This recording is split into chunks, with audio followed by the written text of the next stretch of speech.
사랑하는 주님 감사합니다. 오늘도 주님 앞에서 믿음으로 주님을 바라보며 주님 말씀 앞에 나아갈 수 있도록 은혜 베풀어 주신 것을 감사합니다. 우리에게 분명한 계시의 말씀인 성경이 있다는 게 얼마나 감사한지 모릅니다. 오늘도 성경 말씀을 통하여 주의 음성 듣기를 원합니다. 기록된 말씀이 주님의 나를 향한 음성으로 들려질 수 있도록 성령님 우리의 마음을 주장하시고 역사하여 주시옵소서. 말씀 앞에 내가 누구인지 다시 한번 분명히 깨닫게 도와주시고 주님을 사랑하되 전심으로 사랑하며 의지하되 전심으로 의지할 수 있도록 인도하여 주시옵소서. 그래서 여호와를 온전히 찾고 의지하는 자를 향하여 능력을 베푸신다는 그 주님의 말씀에 하나님 나의 삶을 통해 이루어지는 것을 경험하는 복된 하루가 될 수 있도록 축복하여 주시옵소서. 감사드리며 예수님의 이름으로 기도드리옵나이다. 아멘. 찬송가 457장입니다. 457장 함께 찬송하겠습니다.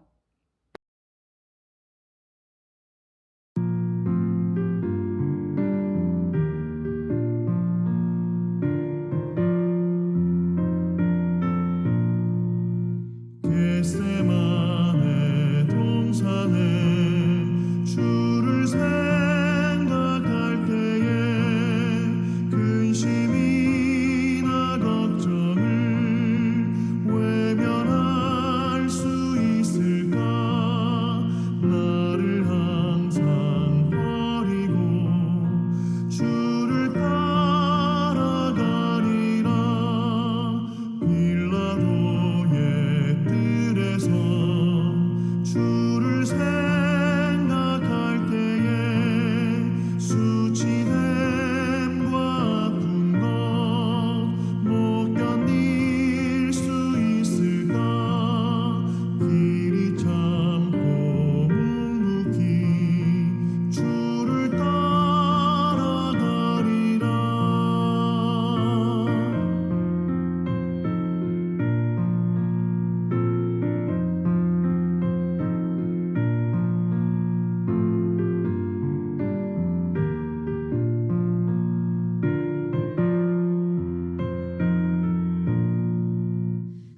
갈보리산 올라가 주를 생각할 때에 나의 받는 외로움을 비교할 수 없으니 십자가를 지고서 주를 따라가리라. 무덤에서 부활한 주를 생각할 때에 환난이나 죽음도 두려울 것 없으니 승전가를 부르며 주를 따라가리라.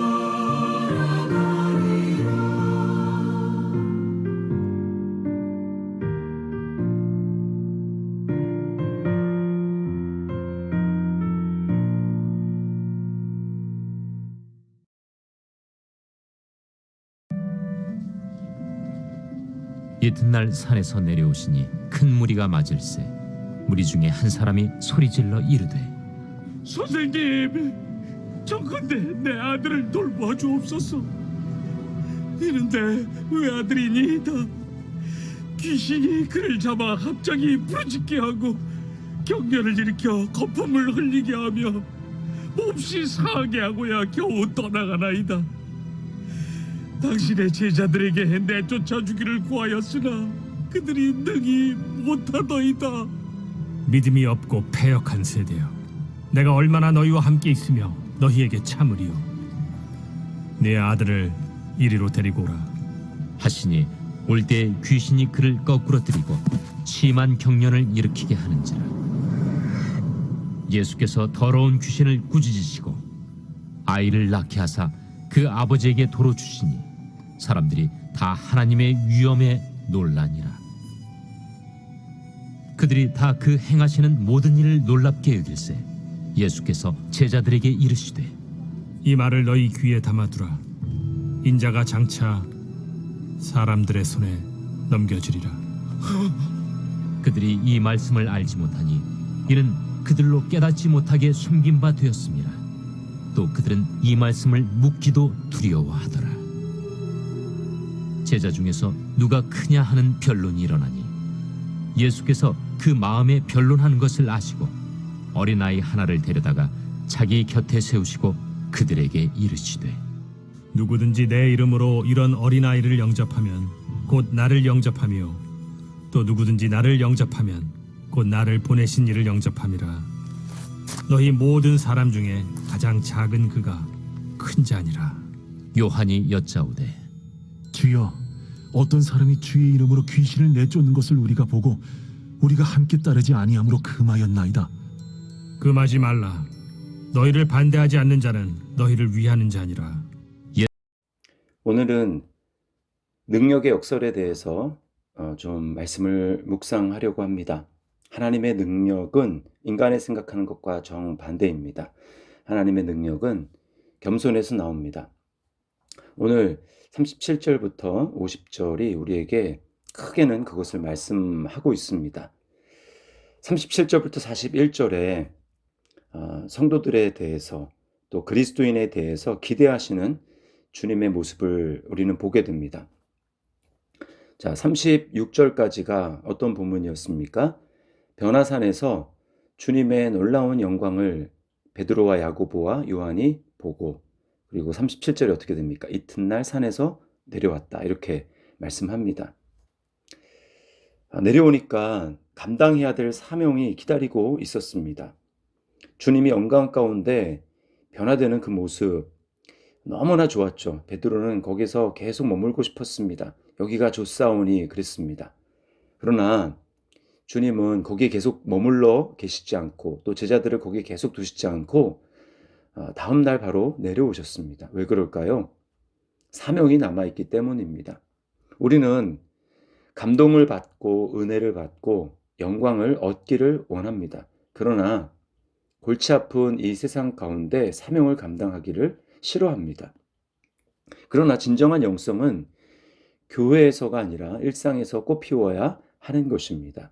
은혜 받는 현장에서 이제 삶으로 내려와 그것을 증명하고 살아내야 하는 것입니다. 찬송가에 괴로운 세상에 할 일 많아서 날 가라 명하신다 라는 가사가 있죠. 그게 바로 이 장면을 염두에 두고 지은 것입니다. 제자들을 찾아온 이 아버지의 실망을 40절에서 보게 됩니다. 예수님이 변화산에서 내려오시자 자기 아들에게 독자라고 그러죠. 38절에 보면 내 외아들이니이다. 외아들이 귀신이 들렸는데 제자들에게 남아있는 산 밑에 있었던 제자들에게 쫓아달라고 했지만 그 귀신을 내쫓지 못했습니다. 그러자 예수님을 만난 그 외아들의 아버지가 뭐라고 얘기합니까? 40절에 당신의 제자들에게 내쫓아 주기를 구하였으나 그들이 능히 못하더이다. 여기서 어떤 뉘앙스가 느껴집니까? 실망입니다. 실망. 이처럼 세상은 교회에 대해서 기대하는 바가 있습니다. 자기 아들에게서 귀신을 내쫓아 주기를 기대하는 아버지처럼 말이죠. 왜 찾아왔겠습니까? 자신의 능력으로 안 되니까 그래서 찾아오는 것입니다. 세상은 세상의 힘으로 할 수 없는 일을 교회가 해주기를 바랍니다. 그러나 오늘 세상이 왜 교회를 비난하고 있습니까? 자기들이 할 수 없는 일들을 해주고 소망을 보여주는 것이 아니라 오히려 기대에 미치지 못하는 그런 모습을, 기대 이하의 모습을, 평균 이하의 모습을 몇몇 교회들이 보이고 있는 그 모습에 실망하는 것입니다. 이 실망은 세상의 실망에 그치는 것이 아니고 주님의 실망으로 이어집니다. 41절 말씀을 보십시오. 그 아버지의 이야기를 들은 예수님도 실망하십니다. 그리고 분노하십니다. 믿음이 없고 패역한 세대여, 내가 얼마나 너희와 함께 있으며 너희에게 참으리요, 내 아들을 이리로 데리고 오라. 이것은 아버지에 대한 책망이 아니었습니다. 주님이 믿음이 없고 패역한 세대라는 것은 바로 제자들을 향한 것입니다. 여기 패역하다는 말은 반대되고 거스르는 것을 말하는 것입니다. 하나님께 반역하는 것이죠. 사실 이건 매우 충격적인 말입니다. 그럼 귀신을 내쫓지 못했다고 이렇게까지 심하게 말씀하실 이유가 있을까요? 그러나 잘 생각해 보면 그 이유를 알 수 있습니다. 신앙생활이라는 것은 믿음으로 하는 것입니다. 그 믿음은 주님을 바라볼 때 생기는 것이죠.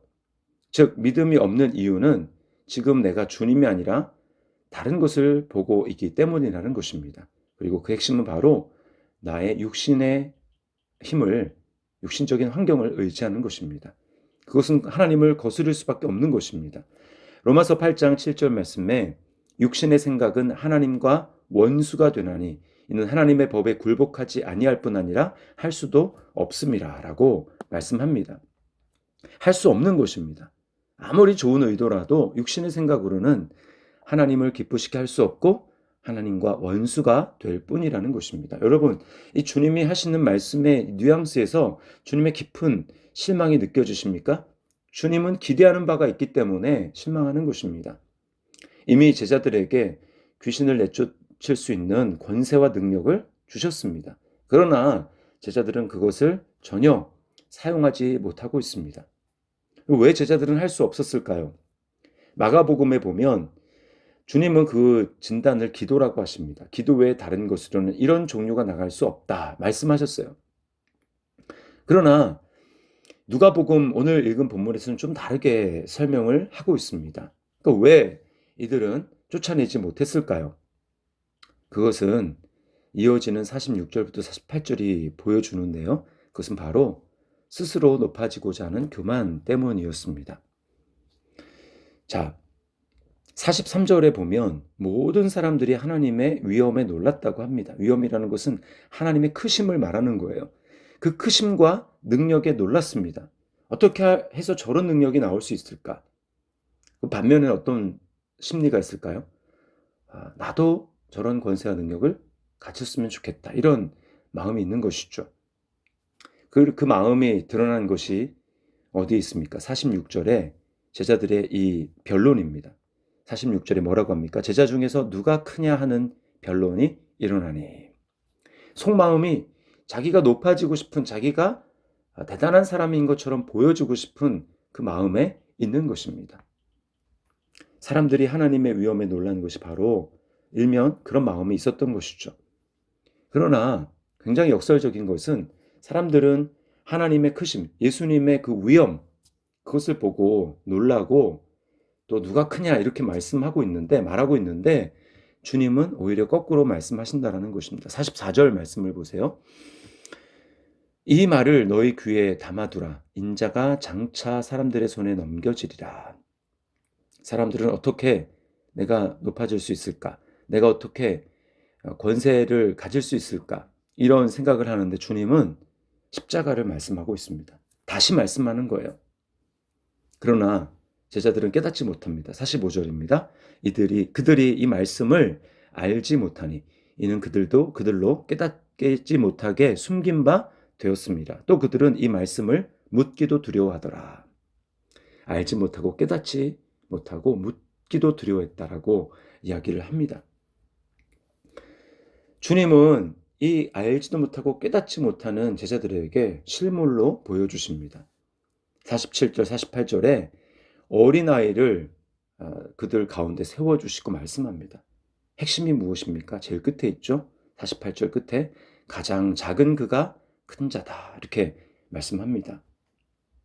여러분, 유대인들은 이 말씀을 참 이해하기가 어려웠어요. 유대인들은 하나님의 능력을 구하는 사람이었습니다. 헬라인들은 지식을 구했지만 유대인들은 기적과 능력을 구하는 사람들이었어요. 한 번도 그들은 가장 작은 것이 가장 높은 것이다 이렇게 생각해 본 적이 없습니다. 그건 유대인들만 그런 것이 아닙니다. 사실 모든 사람들이 그렇습니다. 언제까지요?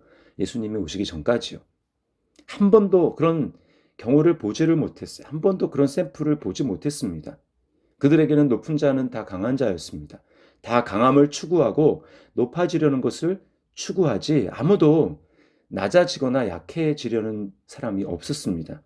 그것은 유대인도 마찬가지고 헬라인들도 마찬가지였어요. 당시에 헬라인들에게 겸손이라는 것은 절대 미덕이 아니었습니다. 그것은 굴욕적인 것이었어요. 바보 같은 짓이었습니다. 그러나 이 모든 가치관을 뒤집어 엎은 분이 바로 예수님입니다. 그것이 가장 극명하게 드러나는 것이 십자가 사건이에요. 어떻게 하나님이 사람이 될 수 있습니까? 창조주가 피조물 같은 모습이 될 수 있습니까? 지극히 영광스럽고 가장 높은 분이 어떻게 가장 수치스럽고 가장 불명예스러운 죄인 중에 괴수가 될 수 있습니까? 어떻게 고통스럽게 죽을 수 있습니까? 이것은 인간의 머리로는 도저히 이해할 수가 없는 것입니다.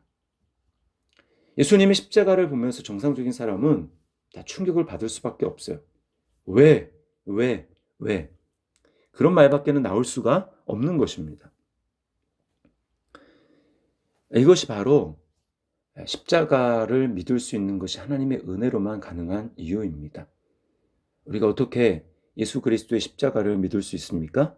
성령님이 우리 마음을 변화시켜 주셨기 때문에, 그래서 십자가를 받아들일 수 있는 것입니다.